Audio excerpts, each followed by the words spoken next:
I might have been dreaming about ya, but I could have never dreamt that Gnarly would be Katseye's first comeback. Global girl group Katseye came back with a lead single, Gnarly, on April 30th, 2025. It was a long-anticipated comeback, with their last single, Touch, releasing almost a year prior. But instead of unwavering support, it was immediately met with confusion and hate, like full-on civil wars in the fandom. I have never seen every social media profile for a group filled with distaste for a comeback. Like, usually YouTube has a good amount of supporters, but it wasn't the case this time. Fast forward to around 2 weeks later, public perception seems to have done a 180. Gnarly isn't the red-headed stepchild it was projected to be, rather it's now an opportunity for a successful new era. So why was the initial reaction to Gnarly so gnarly? How did it boomerang from its initial perception as musical terrorism into a sleeper hit?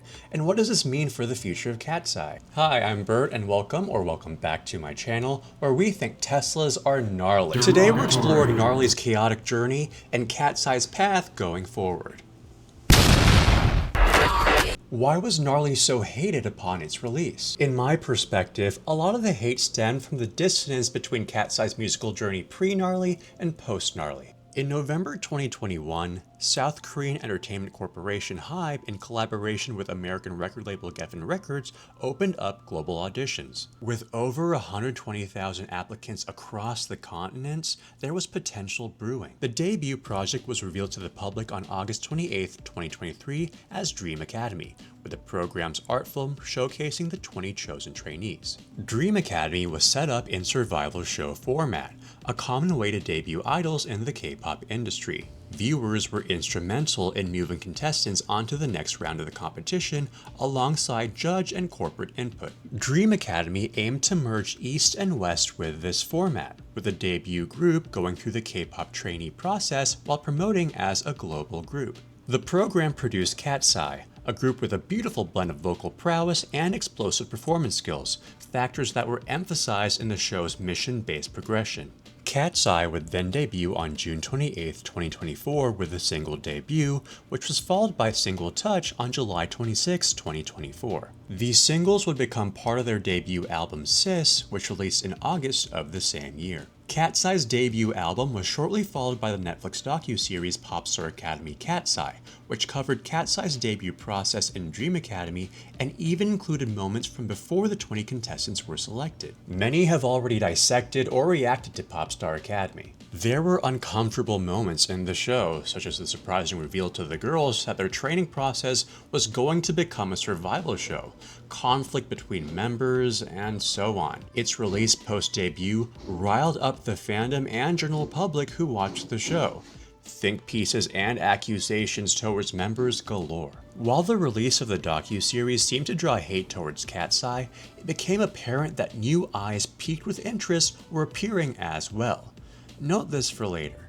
There's an aspect of the show I believe affected Gnarly's initial perception. Alongside Dream Academy, it highlighted the need for vocal strength in the group. Laura's introduction to the show is a blatant example of this, with her entrance highlighted by the line, "We need a vocalist that will sell out stadiums." Touch and the Sis album encapsulated a dance pop sound and relied more on Katseye's vocals. Gnarly is a direct contrast to that, with its hyperpop inspired instrumental, talk rapping, and outright lack of singing. There was no obvious lead up to this change in musical direction, which led many to be confused. Katseye members had mentioned their musical inspirations in the past, and to my knowledge there weren't any mentions of staples in the hyperpop world like Sophie or A.G. Cook. The lyrics also left many speechless on their first listen. "This song's so lit. Congratulations. Now you be like gang. Gang, gang, gang, gang, gang." But the lyrics start making more sense when viewed through the lens of Alice Long Yu Gao, one of the song's main writers. Alice is an artist with roots in the indie DJ scene. Their bread and butter is hyperpop, a genre best described as maximalist, avant-garde, electronic indulgence. Lyrics in hyperpop songs often appear nonsensical, but can convey deeper personal perspectives. After Gnarly was released, Alice would upload a series of TikToks detailing the stories that built her lyricism for the song.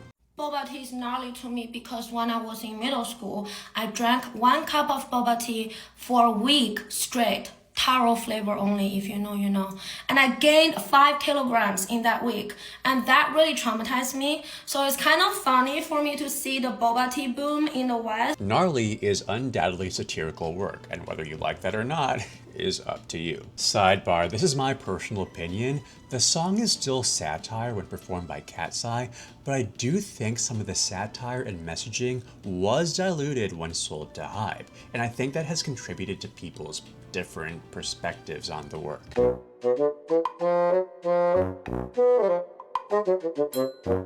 Katseye's first live performance of Gnarly was on M Countdown on May 1st, a day after its release. This marked the beginning of the shift in public opinion. Katseye's performances of Gnarly appear to have made the song more digestible, if it wasn't already an earworm. Choreographed by Soe Sugihara, Grant Gilmore, and Sienna Lau, Gnarly showcases explosive dance elements, memorable angles, and is just a plain fun choreography. Now before y'all jump me because I know how y'all like to tussle, I know Katseye isn't K-pop, but they were trained with a K-pop trainee formula in mind, often promote alongside K-pop idols, and are under a company that specializes in the Korean entertainment industry. Their performances are an extension of their origins. K-pop is heavily promoted as a multimedia art form. One's enjoyment of a song can be elevated or diminished based on the performer's strengths, with Katseye showcasing the former. There are now thousands of dance covers of Gnarly, and it appears that fervent support has drowned out the negativity. Katseye also debuted at number 92 on the Billboard Hot 100. Gnarly's gnarly performance and addicting earworm status has established it as a positive turning point for Katseye. It's also been revealed that Gnarly will be part of Katseye's second EP, Beautiful Chaos, which will be released on June 27th, 2025. The members on their lives have discussed the musical direction their next songs will go, saying that some are nothing like Gnarly. In the grand scheme of things, I saw Gnarly as a bangers-esque rebrand, with an emphasis on that rage bait kind of marketing. Like I mentioned earlier, we saw that kind of marketing with Popstar Academy, where they highlighted fights that had already been resolved by the time the docuseries came out.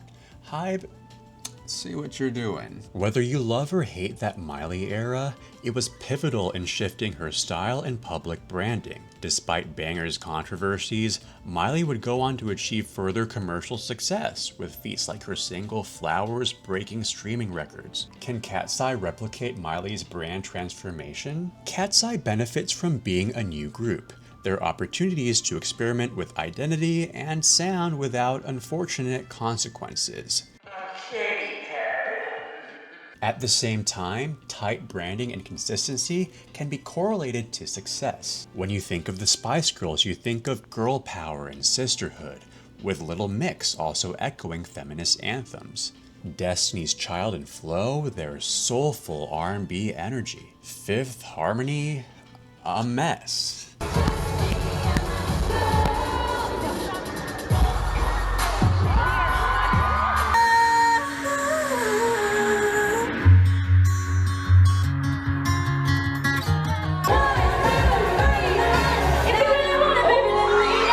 Katseye's team seems to be working on finding a balance between virality and an established, recognizable brand. I think it's interesting that members have said the songs on Beautiful Chaos will sound different from Gnarly.